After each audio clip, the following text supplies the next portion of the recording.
When Bill Gates was a teenager, he wasn't the typical future billionaire people imagine today. He was a skinny kid with thick glasses who loved computers more than almost anything else. Back in the late 1960s, computers were enormous machines that filled entire rooms. Most people never touched one in their life.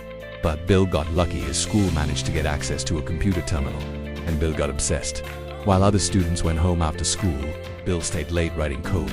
Sometimes he stayed so long that the janitors had to kick him out. Eventually, the computer company noticed something strange. The system logs showed that this teenager was using a massive amount of computer time. Instead of banning him, they made a deal with him. Find bugs in our system and we'll give you more computer time. For Bill, that was better than getting paid.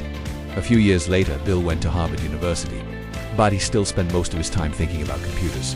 Then one day in 1975, Bill and his friend Paul Allen saw a magazine featuring the world's first personal computer, the Altair 8800.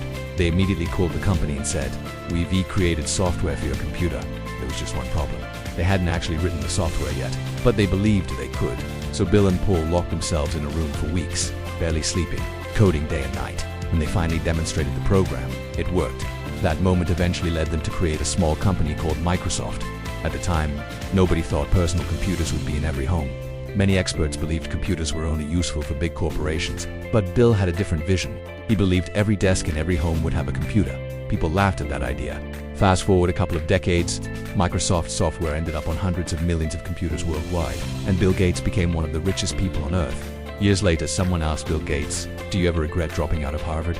Bill smiled and said something along the lines of, "If things hadn't worked out, I probably would have gone back and finished my degree." The funny part, one of the richest men in the world still technically had a backup plan: go back to college. Sometimes the difference between a crazy idea and a billion-dollar company is just the courage to start coding before you're ready. Thanks for watching. Don't forget to subscribe, click the notification and like.